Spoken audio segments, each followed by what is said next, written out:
Oh, I am? Okay.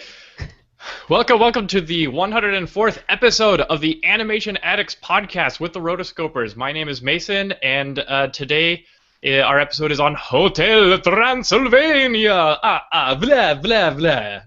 Don't blah blah blah. There's going to be a lot of blah, blah, blahs in this episode. I don't do that. All right. Welcome, everybody. We are the Rotoscopers. I'm here with my lovely co-hosts Morgan Stradling and Chelsea Robson. Say hello.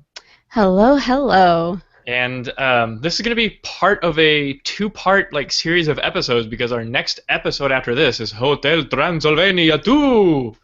So, woo-hoo! Which I have seen and I love it. Yeah, so love it. So for those who are wondering what the heck happened to Lilo and Stitch, I am very, very, very sorry. We decided to bump Lilo and Stitch after Hotel Transylvania 2, and really the main reason was we can't review Hotel Transylvania 2 without doing the predecessor, which sets so much up. So that was kind of the executive decision we made. So this episode we are doing Hotel Transylvania, next episode Hotel Transylvania 2, and then the long-awaited, coveted Lilo and Stitch. We already have like 6 voicemails ready for that episode. So people are excited. So we're just going to have to make you wait even more. Mwahaha. So, how is everybody doing? Any news going on in life or anything? No. Yeah. Fine. We are recording this on a Tuesday instead of our normal Monday because Chelsea, our world traveler, is finally back, and she was en route. Her vessel was making its way home. I hitchhiked back from Tennessee. No, that's not true. Yeah, no, I now live in Arizona. You're probably like, why didn't you say you were going somewhere else? Well, yeah, my life changes on the day-to-day basis, so just be ready for that. That's what I've learned about my life. So, all right. So I'm excited about this one. Yeah. So, what were your guys' first recollections of this movie? So I saw it really recently. I didn't see it in theaters, unfortunately. Okay. I remember all the hype. 2012, that was when our, the podcast was just a little fledgling podcast, only about 6 months old at the time that this had come out. And I remember covering the news stories for this and being really excited for it to be released. And unfortunately didn't get to check it out initially when it came out, but not very quickly after. And the way that I did is I had a bunch of movies that I wanted to trade in at just a place where you traded movies and CDs and whatnot. So I traded them all in, and I thought I was gonna get so much money, and I didn't. That's always the way. They're like, I'll give you like it's unopened, 50 cents. Anyways, this isn't Skyrim, Morgan. You don't get anything for your goods anymore. I know, but. So I had some movies that I could get with it, and I saw Hotel Transylvania, the Blu-ray, and I had never seen it, but I made a gamble, and I bought it. I think it was very good because it's a movie that I would go back and watch again and again. I love the characters. I actually think Adam Sandler is quite good in this film. He really does carry the film, which is great. So I remember being honestly shocked. I mean, this is kind of jumping ahead. When it did okay in theaters, but then very quickly they announced that they were going to do a sequel, and I remember thinking, having not seen it, of course, really? I heard it was good, but really? So we'll talk a little more about that, because now I understand. So my really is, yeah, really. Well, I think around the time, Wreck-It Ralph had just come out right before this, or was it right after? Before, a few months before. Yeah, it was just a couple months beforehand, and so I just remember we were really preoccupied with that, I think. Yeah, so I didn't get to see this in what? Test screening was before, so that's my. Oh, that's right. Oh, test screening. Wreck-It Ralph came out a month or two after. That's why. Okay, all right. I just remember being like, not really being the only movie that I was really looking forward to that year. So I'm bummed that I didn't get to see it, or I didn't go out and see it then in theaters, but. I did see it. Of course, my sister Marissa had it, and so of course I ended up watching it. And I just remember enjoying it, every little bit of it, and just being like, man, this is very different, but for a CG animated film. But I like it. I think it's really cool. Yeah, I really enjoyed it. Me and Shanna both enjoyed it, and I I like to have this little gauge, this little litmus test or whatever. If Shanna really, really, really likes an animated film, like it really impacted her, then it's really something, because she's not easily fazed by things. So, but yeah, we both really enjoyed it. I thought it was really cute, and I thought, I don't know, I'm super in love with Gendy Tartakovsky, like Siri Tartakovsky. I always get his name wrong, but I love him. And one of those relationships where I love you, but I can't remember your name. Adam Sandler, 50 First Dates. But I really enjoyed it. This was actually released in the 28th of September, 2012, which is World Rabies Day. So I know, Holy Rabies. That's funny. Yeah, it is really funny, and I'm also really confused as to what exactly World Rabies Day is. Like, they brought this up on the Frederator channel that I got a lot of this trivia info from, and they were like, so what is World Rabies Day? Is it like you celebrate rabies, or you celebrate awareness of rabies? Like, do we all have to dress up and act like we have rabies on World Rabies Day? Anyway. Fact, 4 people per year. This office joke. Oh, man. That's great. So Gendy Tartakovsky, he is fantastic. Well, let's just go into a little bit. Budget for this film was $85 million. Box office was $358.4 million. Yay! Of course, we're getting all the information from Wikipedia, but with this film, this budget is actually pretty low compared to a lot of films and DreamWorks films for sure. Yet, to me, it doesn't look like it was necessarily made on the cheap. And I think one reason, which we'll talk about, is the animation, how caricatured it is and over the top, and it's not necessarily a sense of realism. So they were able to do that, and it dominated in the box office. It wasn't necessarily beloved by critics. However, people liked it, and they liked it well enough that it made its return, multiple times over, which is fantastic. That's the goal in life. Yeah, absolutely. So before we really dive into the movie, can we just talk about the amazing Gendy Tartakovsky for a second? Let's do it. Maybe for a couple minutes. Like I said, I'm really obsessed with him. Two of my favorite shows growing up, I will admit, were Dexter's Laboratory and Powerpuff Girls. I have it here on my bookshelf. I have fan art of Powerpuff Girls that I drew when I was like in like 6th grade or 7th grade. Because the characters were really easy to draw, and so I really loved those shows. And then Samurai Jack, I was like blown away with. I got more into that as an adult. But hey, did you guys know that Dexter's Lab was created when I want to just call him GT because it's a really complicated name. When Gendy T was only 25 years old. Oh my gosh, what have I done with my life? I'm 27. What have I done with my life? I want to make a cartoon show. Anyway, one could argue that getting into the animation industry was easier back then because it wasn't the content explosion of the past decade hadn't happened yet, and it didn't turn into an industry that was all competitive. So I don't know. You could argue for or against that point, but yeah, he was very much involved in animation around my age. And quick Samurai Jack fact.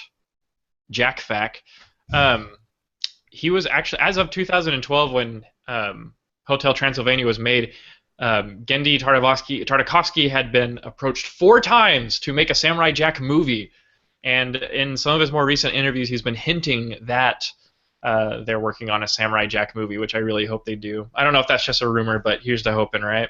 Mm-hmm.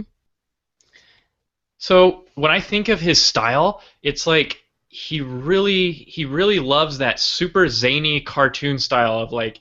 It reminds me a lot of like Chuck Jones, Tex Avery, the good old boys from Looney Tunes, and everything is so like pose and silhouette oriented. Like he knows how to really hold a dynamic shape and form like a strong character out of that. And also he takes really simplistic shapes, kind of like that old style from the 50s of animation where he just had very rudimentary geometric shapes for characters. He brings a lot of that in. And I love his mastery of timing. You know, his characters can be like super cartoony and wacky and doing the you know Fred Flintstone thing. And then at another second, he knows how to. On the other hand, he knows how to hold really long emotional pauses that was so prevalent in Samurai Jack. Like he really built mood in that, in that show. And so I think when I think of him, I think of a mastery of timing. He really knows how to push cartoony like poses and things like that, but he also knows when to slow down and really hold something. And so I consider him an animation master. I don't know about you guys, but I really consider Genndy Tartakovsky an animation master. And timing is one of the hardest things to master. Speaking of the 12 principles of animation, and so it blew my mind when he did that Popeye footage. Do you guys remember seeing that? Oh, did you all see that? And then they just pulled the rug right under us and said, "Nah, that's not happening." Oh, it was so sad. I was really sad about that one. It really was. I know it was just meant to be like test footage or whatever, just to see what they could do. But man, did you see what they could do? I mean, it's been like John Lasseter did his paper about transferring the 12 principles of animation from hand-drawn to 3D like in the late 80s, and we're just now like discovering just what we can push and just how exact we can get it to the old masters of 2D animation. So I consider him like a real driving force into like the rise of cartoony 3D animation, and the people who are diehard hand-drawn fans really need to look at Hotel Transylvania 2, and his other projects coming up, because he really takes a 2D perspective into his work. Mm-hmm. And he said in several interviews that he transferred that into Hotel Transylvania.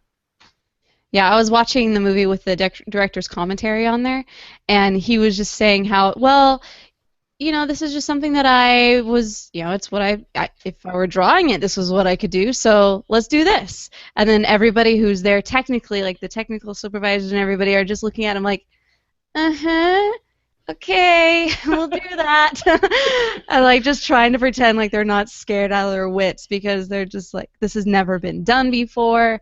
And I did see a couple bonus features where they showed what they called Gindie Vision, where they would show how they added the motion blur, but then also made it a little stronger and added less blur at some areas, just to make sure that you're able to get the right cues and the right amount of time looking at it, so it didn't look too blurry or too smooth, or it was just So I have mad respect for the man, and I was in love at Popeye. I really wish that that one would have come to fruition. It's okay. Here's the hoping that it's still that he'll make something like that in the future. Yeah. Yeah, when you think of animation legends, like I do think of him. I think of Brad Bird. I think of John Lasseter. You think of Walt Disney for what he did. Ron and John. You think of these big names, right? And he definitely has earned his place in them, especially for his work with Cartoon Network and all the different TV series, from Powerpuff Girls to Clone Wars to Samurai Jack, and then now he's made this transition into film, and this was his very first feature-length film that he directed, and he has signed on with Sony, and he has quite a few coming up. There's obviously Hotel Transylvania 2. There was going to be Popeye, and now who knows what's happening with that. And then there's also been a film announced, and the film is called Genndy Tartakovsky's Can You Imagine? Oh, that's right. Yeah, Can You Imagine? Can You Imagine? It has his full name in it. We'll see if it stays that way, but that's definitely a huge tribute to him. And props for Sony for realizing what great talent they have and being able to sign him for this deal. It kind of reminds me of for Real Effects and Book of Life with Jorge Gutierrez. They have him in their studio, and he's working on a few pictures for them. And that when you find someone who's just so incredible and amazing and are just a visionary in a way in how they're able to interpret the medium of animation and storytelling, you got to keep them. You got to do everything you can, right? It's just like sport. Yeah. You got to sign them for a 12-year contract and hope that they don't get injured.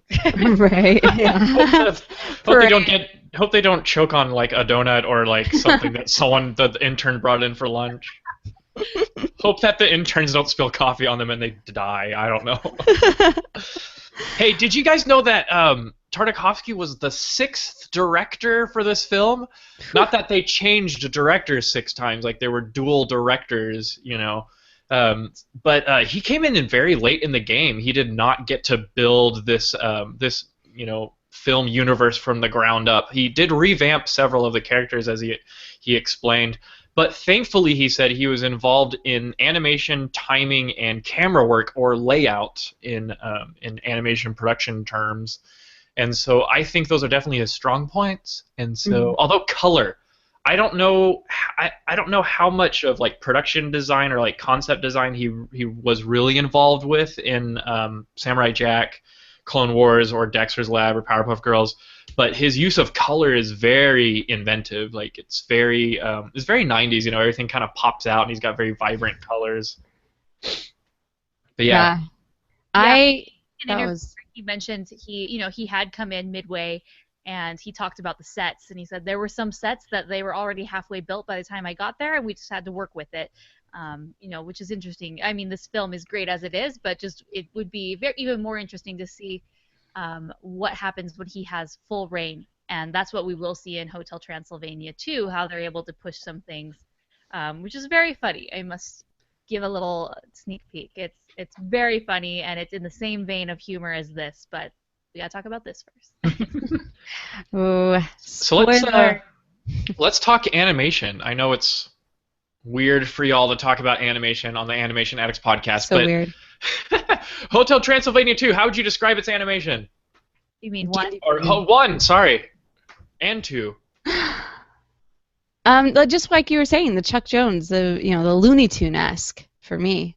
Yeah, it's very cartoony. It's extremely exaggerated and caricatured. It's just, I just think, Dracula does it best, where he's talking and he moves into one. Yeah, he's like, and then very quickly slides into another pose where the back is overly arched and the head is held up high, and it's just everything is pushed and exaggerated and very stylized. His neck is 3 feet long and it goes around corners.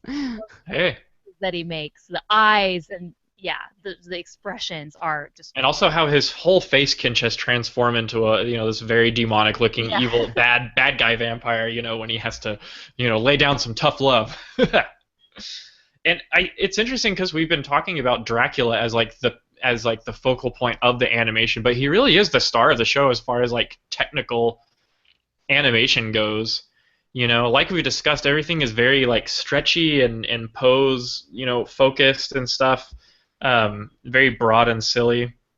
I guess talking specifically about Dracula, I saw a behind-the-scenes video on YouTube. I'll try to include the link so that we can put it in the show notes. But it showed a scene breakdown. It was probably the same video that Chelsea was describing with manipulating the motion blur artistically. But they go frame by frame in this one shot where he's sneaking behind a lot of people, and he's like ducking behind them and jumping, and his whole body just turns into this like squiggle that just like ebbs and flows like a wave to one pose, and then he's like this, and then he goes, and then he's like this, And so I do rigging and technical direction for characters in my grad program in animation, and I can't even begin to figure out like how they got him to squash and stretch like that, but still maintain these beautiful like movement arcs, and then boom, he's snapping into a pose, and then just to have all these kind of, I guess they were like cluster nodes or like a linear path or something or a spline that just like defines his whole body and stuff, and I don't know, I love that stuff, and of course they like Chelsea said, his rig was very complex, and then they also relied on a lot of like tactical motion blur to get him just right. Motion blur is like a miracle worker. It helps me in all my projects. TV, and it auto blurs everything. I had a friend actually talking about motion blur, but in the bad sense. I had a friend text me and she said, "Do you remember the old Beauty and the Beast film?" And I was like, "What is she like the Disney one?" I guess it's old. And I'm like, yeah. She's like, "Oh my gosh, I'm watching it for the first time since I was a kid, and it looks horrible, like cheap direct-to-video animation. She didn't use those terms, but basically that's what she was implying. And I was like, what? And I said, no, that's a masterpiece. That animation is beautiful. She's like, well, are you sure? And I'm like, do you have motion blur on your TV? So, through text, I walked her through how to turn this off, and it was on high. You could set it to low, medium, high, or off. And I said, absolutely turn it off, and it looked better. But in addition, she also was confused by the new scenes that are added to Beauty and the Beast, which do not look very human again. We'll be human again. And the animation is just different, and I don't think it blends. Anyways, so yes, the lesson learned: motion blur, when intentional, is great. Motion blur, when it is forced upon you via your TV set, is horrible and destroys animation. It's horrible and it destroys animation. It turns every movie into like the cheap, like I'm watching an old soap opera. Yeah, and I'm like, It makes live action films look like soap operas. I was watching a Steven Spielberg film, and it looked so embarrassingly bad. I had to turn it, change it. And then it makes animation just look so cheap and embarrassing. I don't know. So it's interesting because animation, there's so much detail put into every single scene. Oh yeah. Right? And frame by frame, specifically. Right. When you're destroying all that when you do motion blur, because every frame is planned out in 2D animation. Yeah, exactly. So, anyways, that is my rant on motion blur. Unless you're Richard Williams, then you just like do this like forward, straight ahead animation that just turns out brilliant the first time. Not really, but that's what it seems like. But yeah. All right. So, anything else on the animation? Oh, did y'all see Goodnight, Mr. Foot? When it came out on video, or when it came out in theaters? No. It was like a little short cartoon before that. I think it's on the DVD release. It is on the DVD release. I watched it on the crappy Redbox DVD that doesn't give you anything but the feature film. And so it was completed by Gendy Tartakovsky in 4 weeks while they were wrapping up production. Him and a small crew of people. That's insane. But anyway, that's just more further proof that he is an animation master. Yes. You are the master. Just before, tying up this conversation, in one of his interviews, he said, "To me, animation is about caricature, creating this hotel that is bigger than life. But at the same time, there are human aspects to it and to the characters. They are monsters, but they have human aspects to them, and that's something that he really wanted to focus on, was the characters and their human qualities and nature, and then vice versa. Sometimes maybe the humans can be a little mean and monstrous. So that's kind of the dichotomy that we discover here in this. So he also says, I wanted to bring a 2D sensibility to the posing and acting. I didn't want any video reference.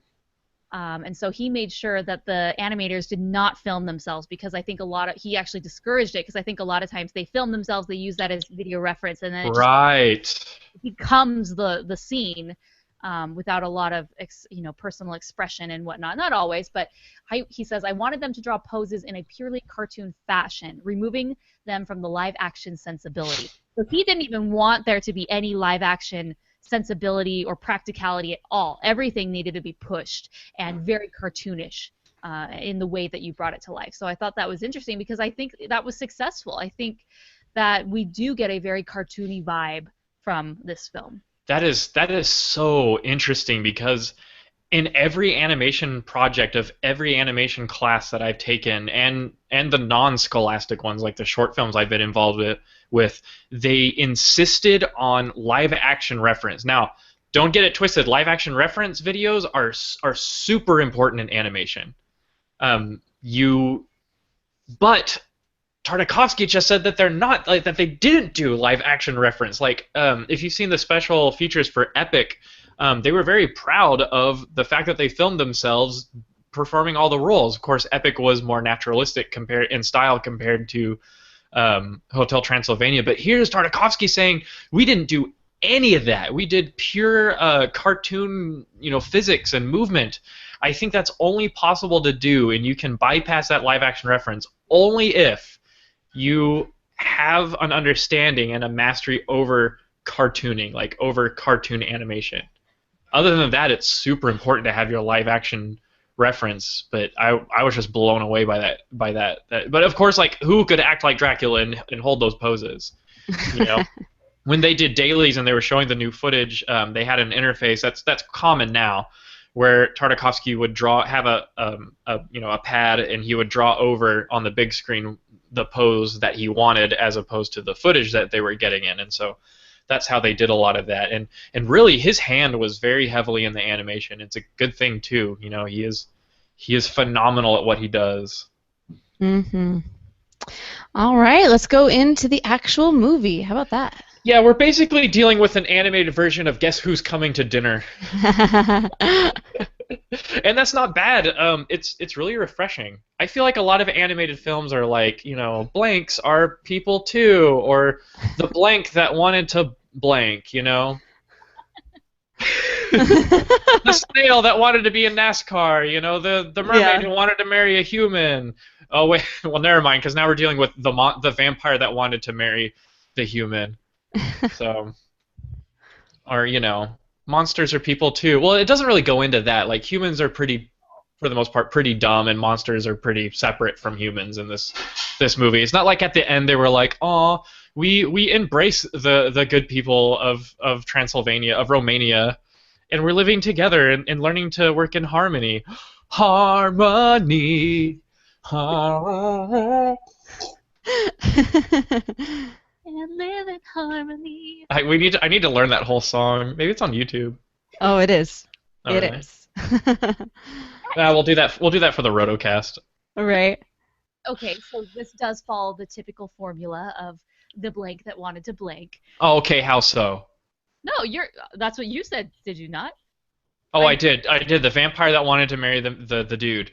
Yeah, Wait, isn't that just Twilight though? I mean, it's the Oh my gosh. vampire. I see it in Mavis. She's the vampire who wants to go into the real world. She wants to experience something other than the palace walls, right? The hotel walls. Oh, that's right, because she's like, Dad, you said blah blah blah. You can go out and see the world and be your own vampiress. Vampirus. And so yeah, I mean, I don't know. I did not think that this film felt there are certain parts where it feels formulaic, I think, towards the end. But from the very beginning, I'm very engaged in the film. And I think it's because of the characters and the voice acting. Ah, the voice acting. I felt like it was just Adam Sandler going through his phone book and just calling up his friends. And Yeah, I'm not opposed to that. That is Yeah, how how come he's got Selena Gomez on his address book though? Selena Gomez, for the voice of Mavis, she was actually replaced about 7 months. That's at least when the announcement happened, before the film came out. Originally, it was supposed to be Miley Cyrus, and I remember this. Talk discussion. about a monster. I'm grateful that it wasn't Miley Cyrus, and not that I have anything against her, but I've heard her voice. I have things against her. Her performance in Bolt and different things, and I just really enjoyed what Selena brought to the role. And I remember it was like, oh, one pop star for another. But you know, in the end, I did like what she brought. So. Yeah. Well, we've talked a lot about Dracula, but I mean, I don't know. Besides his amazing animation, I don't have much to say until you get into his relationship with. Talk about it. I mean. We'll talk about it. What did talk about that? So, Okay. One trivia, people, and this is for the chatlings and anyone else who's watching. Why is Dracula's cape not? Why is the inside of his cape not red in the film? Do you know why? Do you know why? No, not because blah blah blah blah blah is not the go-to answer when you're a vampire. This movie is about breaking down the stereotypes. What, you mean like you don't die when people drive a wooden stake in your heart? Yeah, who wouldn't that kill? I love that line.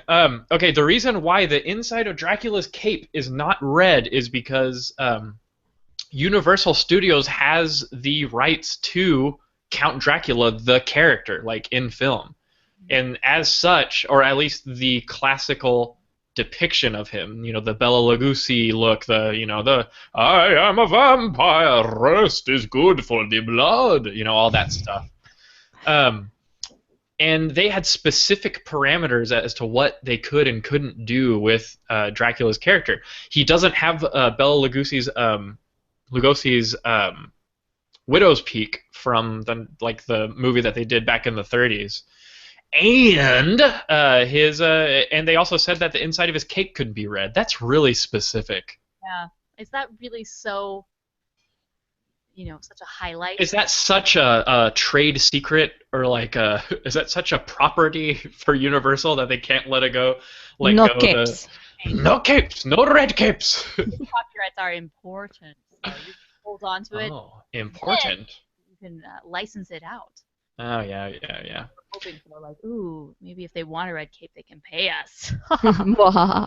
Right, and they also had certain things like Frankenstein, or should I say Frankenstein's monster, who just happens to be named Frankie. He couldn't be green, and he couldn't have bolts in his neck like in the 1931 movie, the old black and white one. And so they made him blue, and they took the bolts out. So. Then they also had certain parameters for the Frankenstein's monster's wife, aka Bride of Frankenstein, and so they got really specific with stuff. But I don't think any of that matters. I look at these characters and it doesn't. Recognize who they are. Yeah. I'm not upset that Frankenstein is not green. Yeah. Or that his wife doesn't have the white hair with the little black lightning bolt in the side. The Marge Simpson hairdo. Yeah, no. Yeah. I'm just looking at the cover of the DVD case, and I just really like how he's wearing his he's wearing a Hawaiian shirt, which I was like, you know what? That's awesome. With the flowers are skulls. Yeah. Hey, John Lasseter should wear something like that. Do you think Sony Pictures would donate that prop shirt to Lasseter and be like, hey, will you wear our Hawaiian shirt? Oh, yeah. So going back to Adam Sandler, Adam Sandler is interesting because majority of the time he plays his character and people hate him for it. They hate that he's just the same guy in every movie and he's just a goofball. But to me, I don't think he really cares because people pay him a lot of money to make movies that are okay. They do kind of crappy / really crappy in the box office, and he doesn't care. He keeps making a ton of movies. But I appreciated in this movie that his role, while comedic and funny, as usual, just was so different than what we normally see him in. I felt that he really put himself into this character, initially, separating himself from Adam with the voice, and it sold it for me. I really like him in it. What do you think? I think this is a great role for him, and I think it was a great role for Kevin James. Kevin James should do more animation. He should. I liked Forget Paul Blart. Let's move away from Paul Blart. We've had a sequel, and that, of course I haven't seen it, so I shouldn't be too judgy. I should be open-minded. But, there were some, I think some more stars should make the transition to animation and just try it out. Yeah. Andy Samberg as Jonathan. Oh, I love him. I love Andy Samberg. He's literally a celebrity me. If I could just be a celebrity, I would be just like him. Well, I love him in Brooklyn Nine-Nine. It's like if there was ever a TV character that acted like I do, it would be him. I tried to find interviews for Hotel Transylvania with Andy Samberg, and I found this one, and all he does is crack jokes for 6 minutes, and he doesn't talk about Hotel Transylvania at all. He's my soul brother. Come on. Come on. I wish they would have had more exclusives and more back behind the scenes stuff for this movie available. You really got to dig for that. Yeah, you really did. But I mean, that's the thing. I love Sony Animation. If you actually go and subscribe to their YouTube channel, they go through and they give little backgrounds, snippets on all these different people that work for the company, and it's one of those channels that I really appreciate. I was like, whoever's in charge of your YouTube is awesome. Go you, because it makes me feel really invested. Makes me feel like I really want to get to know you people who are working on these fun, cool movies. So I mean, that was just one of those fun things as well. Yeah. Oh, hey, quick quick thing for those of us that want to be animators. Did you know that Sony Animation released the rig, meaning the animatable character, for the zombie bellhop dudes for free? Like, if you have Maya, you can run this rig and you can do your own animations with it. It's not the most advanced, like, amazing, versatile rig. Like, of course, it's solid because it was made professionally, but it can't do the things that Count Dracula can do, unfortunately. The other hero characters. But yeah, check it out if you want to like play around with like a real like Hollywood animation rig. It's pretty cool that they released it. That is awesome. Another reason why I love this studio. Chelsea was kind of talking about how their social media and I guess their YouTube channel, what they do is a little different than a lot of the other studios. But you know, I don't think we've talked about Sony Pictures Animation. I don't think we reviewed one of their films before. Well, we have Surf's Up. Yeah. So, since we're kind of on this vein, I just want to talk a little bit about the studio. You know, they've done, their first film was Open Season, followed by Surf's Up. They're very well known for Cloudy with a Chance of Meatballs. Oh, yeah. And then Hotel Transylvania, and they do own the rights to the Smurfs. So, you know, released Hotel Transylvania 2 will be their 10th film since they released their first film in 2006. And you know, I just really love the studio, and a lot of really great people have gone over to Sony over the past few years. You know, people used to be at Disney and whatnot. I'm just really excited for their future and just what the quality that they bring, yet the different perspective that they bring. Yeah. Yep. They're also just really nice to work with too, FYI. I mean, there's certain companies that I like to email, and Sony is one of them. Yeah. Oh yeah, they're great. Man, I love Surf's Up. I wish we could do a Surf's Up revisited episode, or a Rango revisited, like I said last time. We'll do a commentary on that one. I love Jonathan because he's like super easygoing. He's hard to figure out. I can't tell if he's clueless or just really open-minded and easygoing with everything that's going on. He's like, oh, monsters, it's a hotel for monsters. Way to sum it up, you know?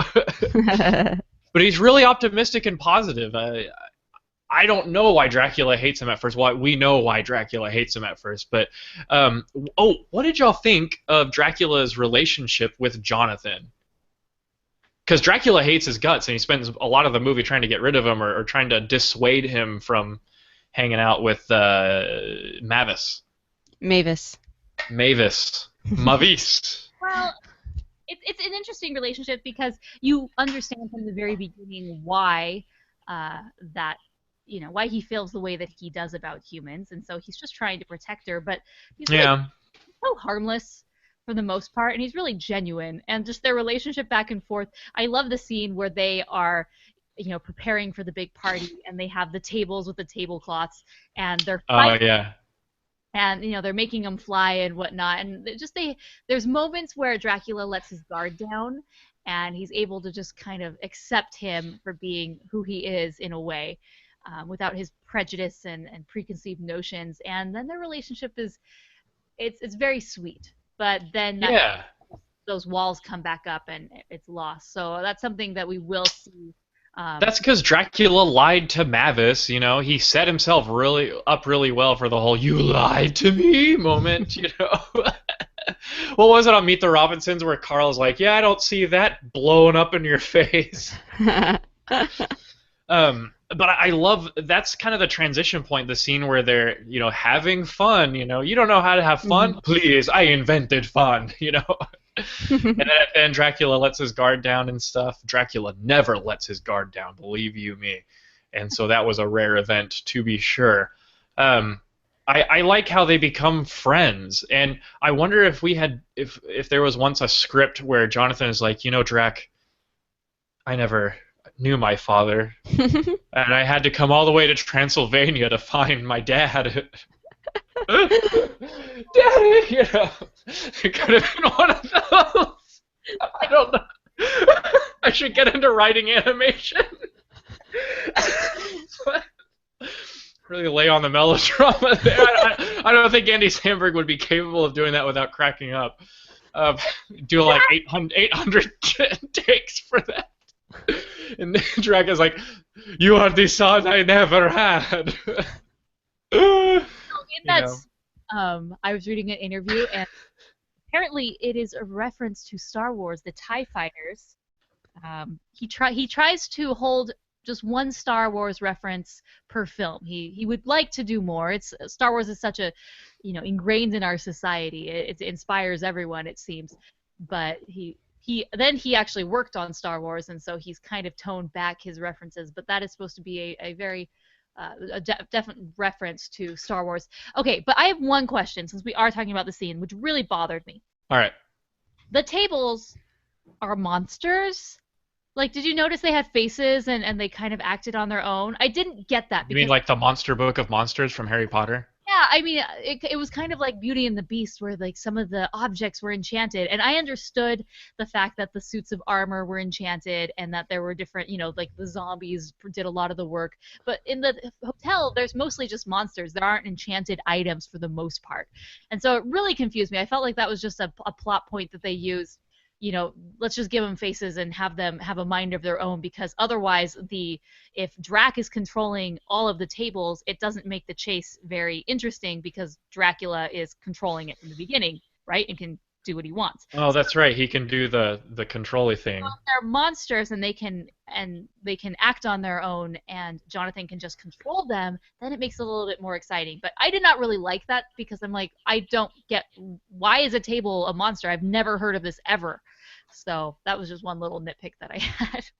I felt like it was simply there just to progress the plot in that moment. That is a real nitpick, though. Right? So there's this interesting part where, out of respect for Dracula, Jonathan literally scorns Mavis. Mavis. Oh, I'm going to say Mavis. I'm from Texas. And, Mavis, excuse me. And and Mavis really likes Jonathan. They have their zing, the zing thing. And for anyone who's played Yandere Simulator, there's nothing worse than an unrequited love confession to your senpai.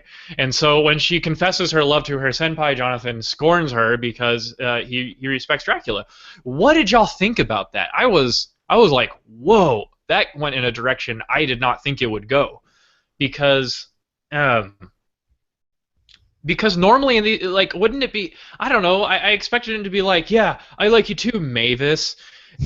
Let's, I'm going to fight against Drac. Drac, can't you see that we can all get along and I can love Mavis and #love wins? And, I expected it to go that way, but instead he's like, you know what, Mavis? No, I don't like you. And I don't know. I thought that was really interesting. What did y'all think of that little plot device? I felt like every part of the script for this was well laid out.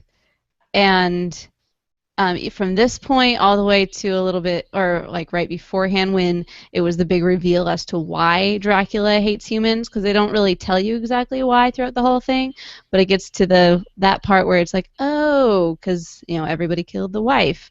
Okay, I get it. Everybody killed the wife. I get it. But I felt like all of those were very well placed, and I say kudos to the script writers on those. But what does that say about Jonathan's character?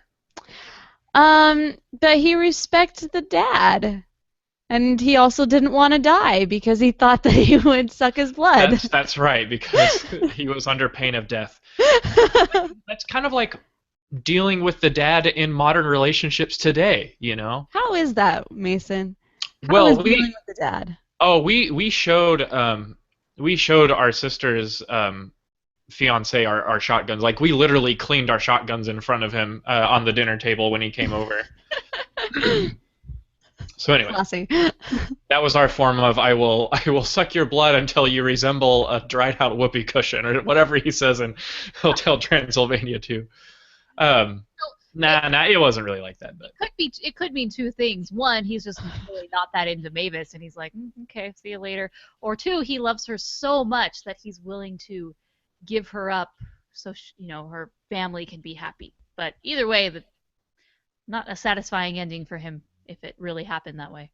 Yeah, not at all. Okay, how about the zing? What did you guys think of that little? The zing. What's the zing again? It's their whole love device, right? Yeah, it's right when they like first see each other and their like eyes glaze over and they're like zing. Yeah, Just it's like that. sort of a thing for love at first sight. Really. hmm It's just to represent that, but in more of a physical manifestation that you truly know and it's undeniable. And we see it, it's introduced, and there is that moment, and you could tell, oh, they're definitely into each other. But then she gets the gift from the mom that it's the handwritten storybook, and it's so tender and loving, and had to be saved for her 118th birthday, which I'll talk more about, Dracula and their immortality, I guess, later. But and then we realize, oh, hold out for your zing, and then that really drives the whole latter part of the film, especially when Dracula realizes, uh-oh, she's had a zing. I know how important this is. Once the zing has struck, there is nothing that can deter it. Exactly. But well, The zing is a force of nature, man. except for the father. I mean, he really could have just turned his back and said, "No, I don't care. You zinged. This is a human. We don't." You don't zing humans. The past tense form is zung. In some countries, zang. We zang. Yes. Well. Sorry, Morgan. uh, I'll shut up now. Yeah, I mean, I liked it. The zing is not my favorite part of this film at all, but it definitely drives the last act. Yeah. Okay, so let's talk about the other characters in the film. We talked about Frankenstein. Then there's Wayne the werewolf, who I absolutely love. Oh, that's Steve Buscemi. Yes. Steve Buscemi, I love him. I can't do any names today. Tartakovsky, Buscemi, Mavis. I just love that he has hundreds of kids, basically, and he's every time you see him, it's haggard, exhausted. His tired dad. Well, that's how vacation works. The mom's on vacation. She's here to relax, or else. I know how that goes, folks.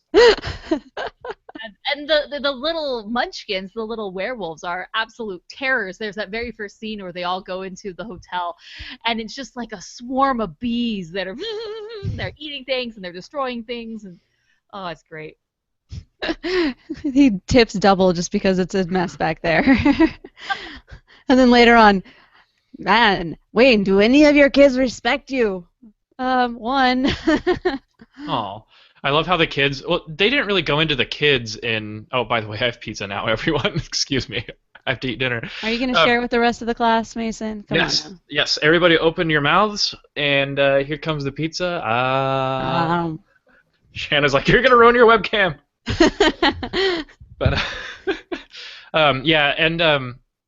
yeah, I really liked him. I lost my train of thought with pizza does that to me. Cowabunga. I liked Griffin the Invisible Man. I felt like David Spade was grossly underused in this movie. Like he had some gags, but I hope they expand his character in the second one if he's even in it. I think David Spade is always underused in every movie. I like his voice. I just love his voice. You can't not but help think of Cusco, but it's the problem when you have so many side characters that are supposed to be part of this Drac Pack, and there are too many of them where you want to focus on all of them. We haven't even talked about CeeLo Green, who plays Murray the Mummy. There's just a lot going on. It's true. So who was your favorite out of all the, I guess, the side characters of Drac's gang? I liked Quasimodo was frightening. Do you realize what's happening here, folks? The whole point of the Hunchback of Notre Dame, the Disney version, is to prove that Quasimodo was in fact not the monster. Here's We're just Sony. going backwards. It's like when Shrek basically stiff-armed all of Disney animation and was like, "Screw you guys, we're gonna do our own thing." Sony Animation just took Quasimodo as like, "You're still a monster. Like that never got resolved in our universe. In fact, you're a villain." Isn't that horrible? Like, I don't know. Actually, that was actually Quasimodo was very horrifying in the old silent film. Like he was more of an antagonist. Yeah. That was one thing, though, that was kind of weird for me, because Quasimodo's actually human. He's just half-formed. Like, he's still human. That they are telling us that if you have a disability, you're a monster. You are out of here. What did Count Frollo get in with the character design here? He's like, you know what you should really do. I know a guy. No, it didn't fit. I can't even really make a true comparison that makes that sense. And maybe the reason he is so obsessed with finding humans is because he is one himself and does not want to be caught. He enjoys his chef role. He's the first one he's ever been able to get. And he wants job security, and so that's why he's very overprotective about the hotel and making sure that humans aren't around. Because if he gets caught, it's back to the bell tower. And that's not good. No. That's pretty good. That's actually a really good theme. I hope maybe they'll go into that on Hotel Transylvania too. You know, the dad will be like, I have to turn him into a vampire. He's a human. And they're like, well, Quasimodo's a human. What are you going to do about him? What are you going to do about that? Anyway. So, going back to the very beginning, like we're all over the place on this film. Oh no, Fran Drescher. One more thing. Oh, Fran. She is known for her very distinctive, annoying voice. And I was reading an article, and apparently, you know, they cast her because of her voice. She's very much typecasted in these sort of roles. And I'm reading this article. He says, you hire Fran for who she is. She has that amazing voice. And for some reason, she came into the recording sessions, and she just didn't do the voice. And the interviewer was like, what? And he's like, yeah, she just didn't want to be the annoying person anymore. So she had practiced this whole other voice for the character. And I am sitting there, and I am petrified. And so he's just, you know, eventually he had to tell her very soon into that recording session, can you just do your other voice? He said, how do you tell someone who's trying to do something new and clearly doesn't want to be the annoying role again? And he just said, you know, I love you. I love what you've done. I'm such a huge fan of you. That's why you got the job. And so he kind of just kept telling her, can you be more annoying? Can you just be more annoying? Right. Fell back into her normal shtick, and it worked. Didn't they do something like that with Don Bluth and what's his name? It was All Dogs Go to Heaven. Yeah. How he had prepared a is it Burt Reynolds? Yeah. Burt Reynolds. Burt Reynolds had prepared a dog voice over the past, weeks or something, and he's like, nope, just do Burt Reynolds. That's why we hired you.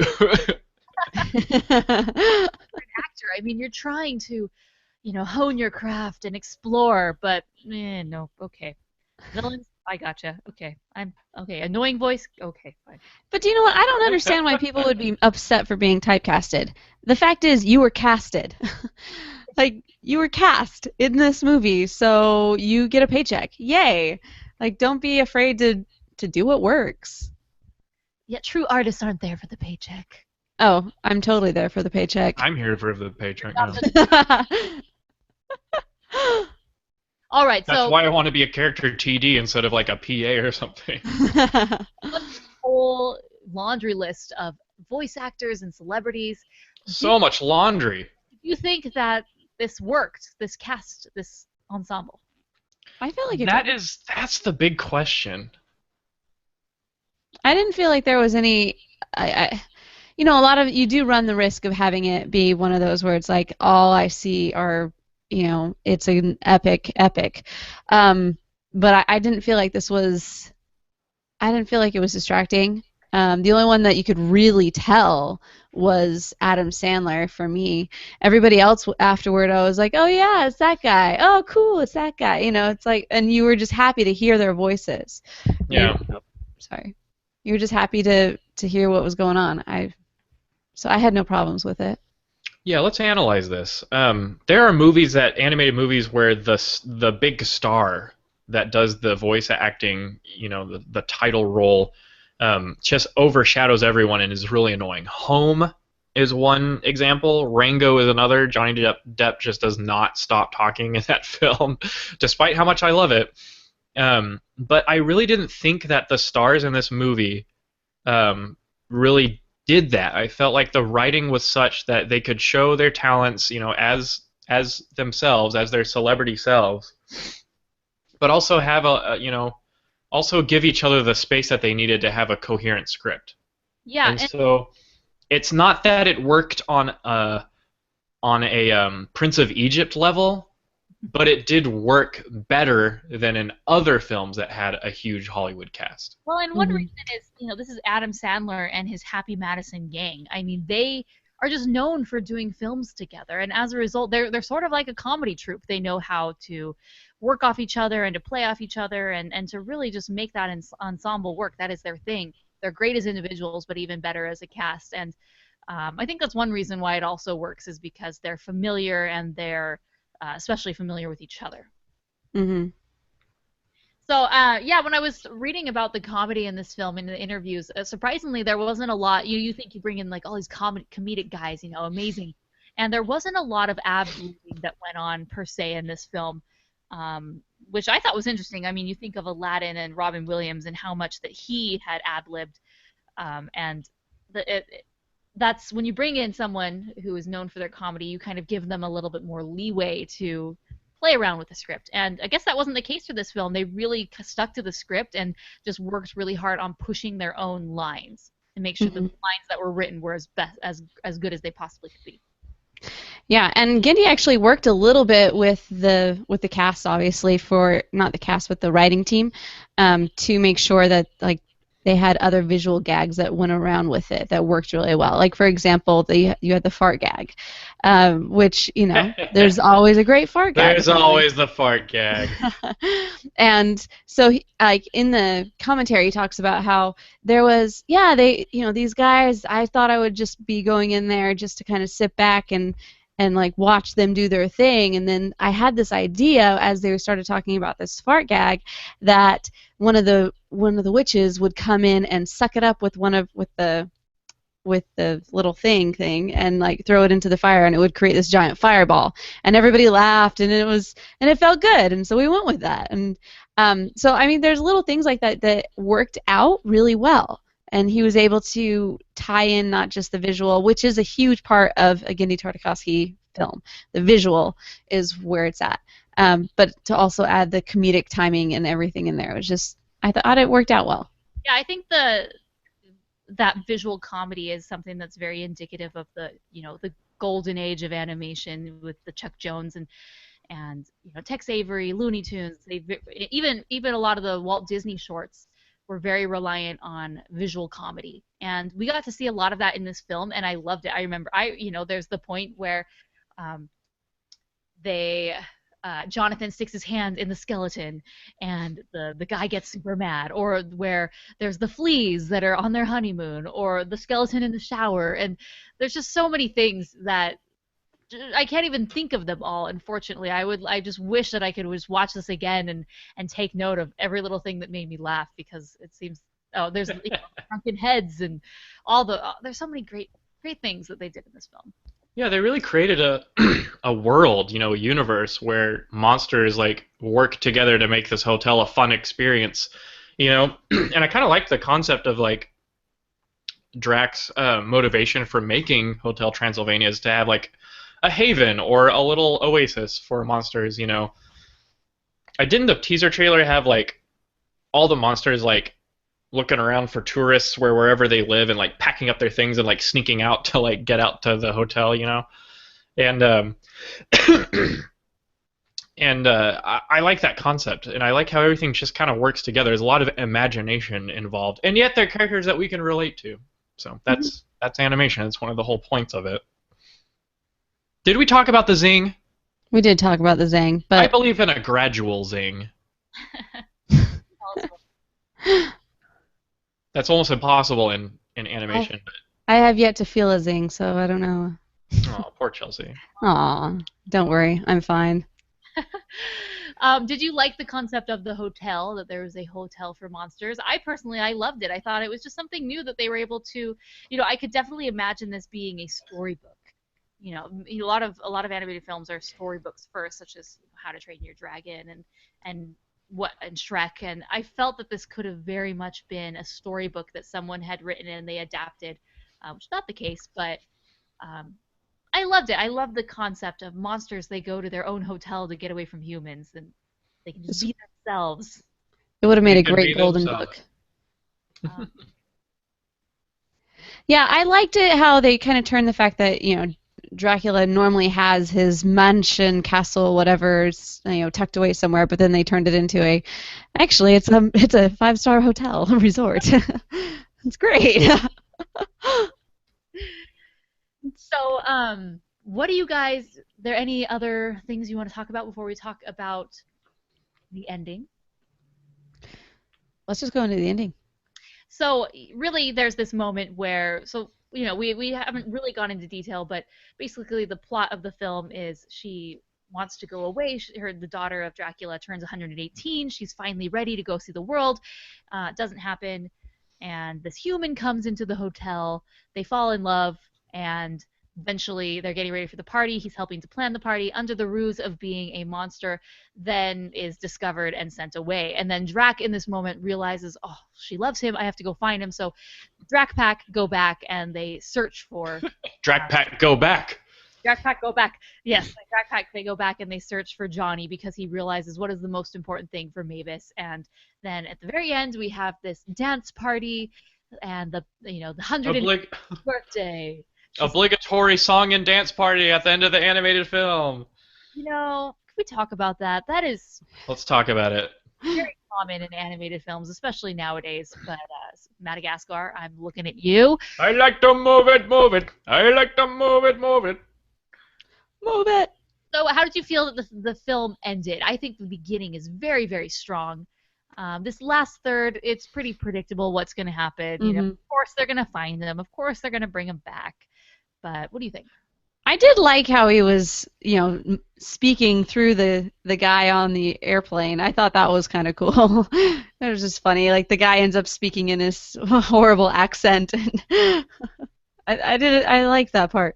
But as far as like you were saying, for me, it was pretty predictable. But at the same time, I had enjoyed my time up until that point, and it wasn't like it was falling at all.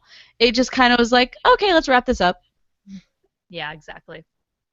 Yeah, I think the value of the ending is the comedy by which they execute the finale, not the story of the finale itself, which is unfortunate. It does make it weaker than the exposition and second act or whatever. As for the obligatory song and dance party at the end of the animated film, at least Drac's moves are better than other animated characters. Well, because they're so different, because they're so, caricatured, and, it is good. He's funny. Anytime he moves, I'm just in awe of the movements. So, we have this dance party, and then there's the soundtrack, which was one thing that did take away from this film for me. I felt that it even now, 3 years later, it feels dated. These very current pop songs and whatnot. I just don't... Just watch Strange Magic. Sometimes they can work very well, but I did feel that these were a bit distracting. That's a real shame because somebody who worked on Mark Mothersbaugh, okay, it's just another name for me to mispronounce, so I'm not even gonna try. Mark Mothersbaugh was involved in the music, and he wrote Everything Is Awesome, which is like the animated movie anthem of the past year or so. Sure. So, which is bigger, Let It Go or Everything Is Awesome? I already know the answer to that. But he was involved in it, and I thought that the music was pretty uninspiring also. Well, there you go. Maybe it was inspired, but it didn't inspire. Yeah, I didn't feel like it held on. It didn't give me a negative feeling though. I just it was there. All right, cool. It was there, and you know what? I really think those song and dance numbers are like the animators going, you know what?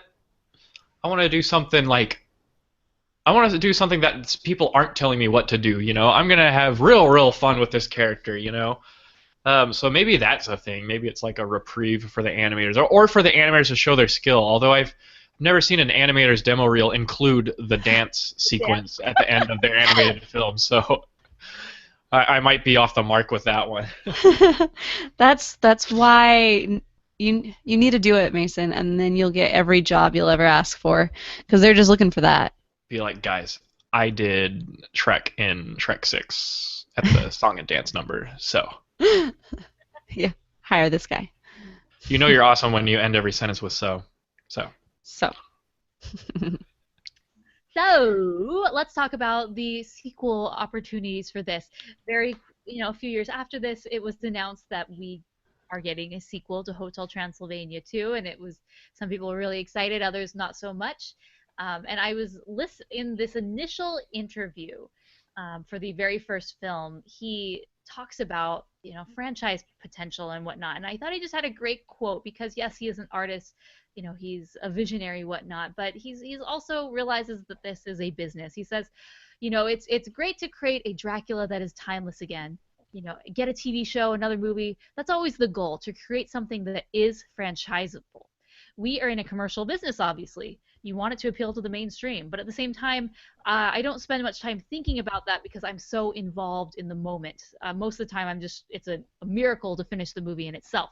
So he goes to say, as I'm making a film, I'm not sitting there thinking about like, ooh, this is going to make a great trilogy. However, he does say that is a goal, that, the end product, you would love it to go on and have legs and be able to be a franchise. I'm thinking of Toy Story, I'm thinking of Cars, just these franchises with these characters that live on in all sorts of mediums, whether it's sequels or TV shows or toys. And I just thought that was very, wise of him to realize, yeah, this is the industry that I'm in, and to be successful in this, that's really what you have to do.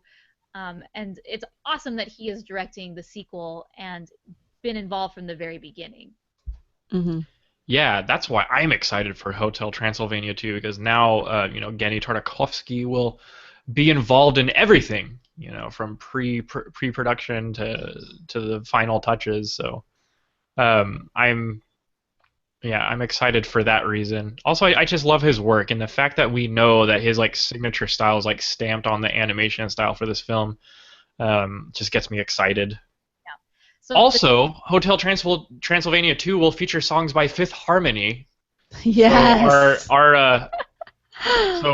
our friend Ben Arose will be extremely excited for that, because that's all he tweets about. So just a little preview, I guess, for Hotel Transylvania 2. When this episode launches in our iTunes feed and our podcast feed, which is Friday, Hotel Transylvania 2 will be released, and then our next episode we will be talking about Hotel Transylvania 2. I have seen the film. My screening was last week, and I loved it. Now, I don't think it is the best film ever, but as a sequel and as a continuation of these characters, I had a great time. I was laughing. I really enjoyed myself, and I'm really excited to see it again to prepare for this next episode. A lot of times if I see a movie early and it's 3 weeks till we do the episode, I won't see it again. I'll just go off memory. But just to let you know, to get you guys excited, I will be seeing it again. That's how I Whoop. We should go. Yes, we shall. So let's rate it. Y'all go first. This was a hard one for me to rate, I'll be honest. Because it was... I'll just let you guys know I liked the movie, and I felt like it was creative and fun, and the story was laid out really well. And it is one that you can go back to really easily. I mean, it's one that you could have going in the background of life. It's not too heavy that you have to really invest your time and energy to be able to get into the feeling and the emotion of the story, but instead you're just maybe, wavy, blah, blah, blah. You can just go in and just enjoy it for what it is, and just get into the story at whatever point in time that you join in.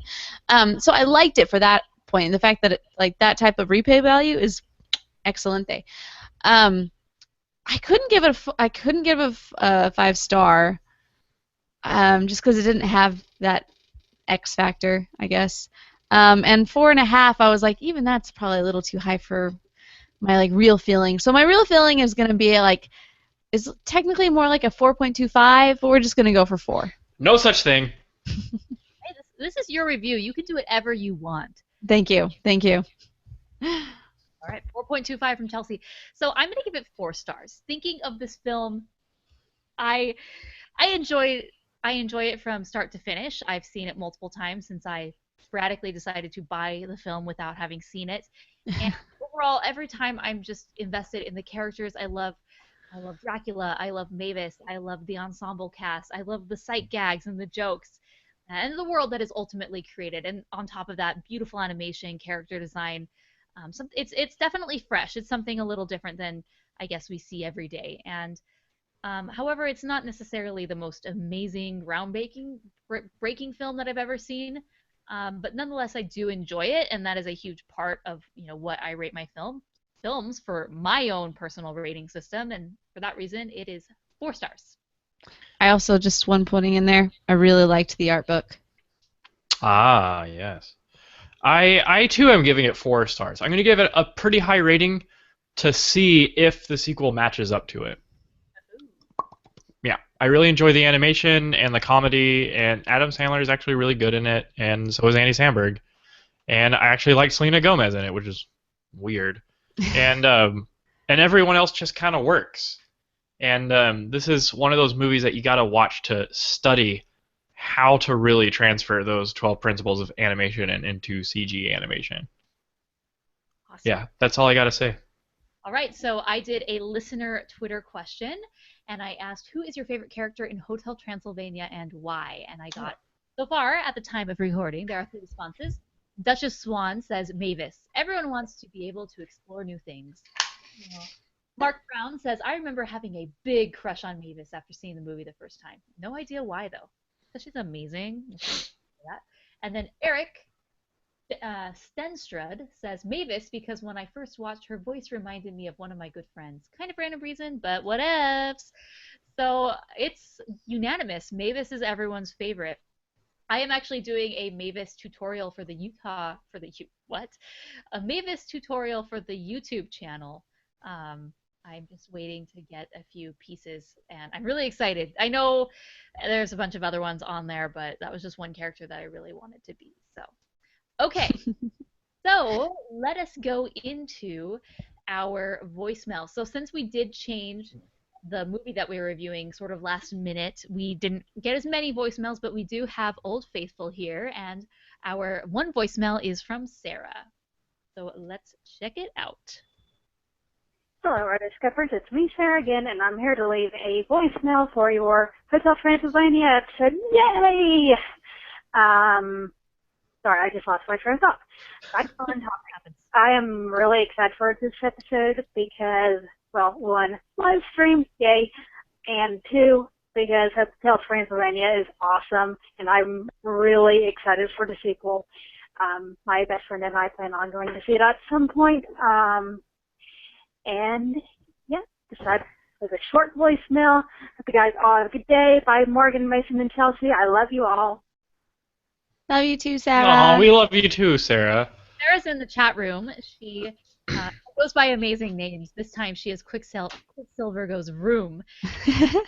Gosh, was she Thor last time? Thor last time. Ah, that's her. Okay. So she rated it 5.5 stars, and you could tell by the voicemail she's really excited for the sequel.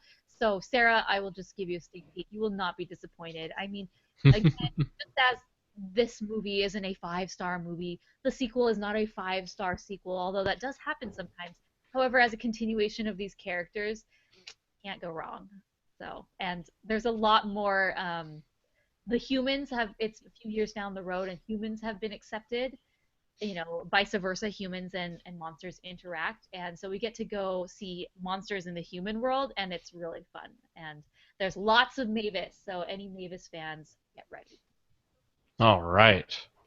All right, so Of course, as every episode, you can go to the show notes, rotoscopers.com/104, and that's where you can give us your reviews of Hotel Transylvania. Definitely go in there, leave us your thoughts. If there's something you agreed with, disagreed with, you want to give your rating, go in there. We go into the comments, for a few weeks after we release the episode. We love reading what you guys have to say. For those of you who couldn't join live, or you're, in the future and you are listening to this, definitely go check that out.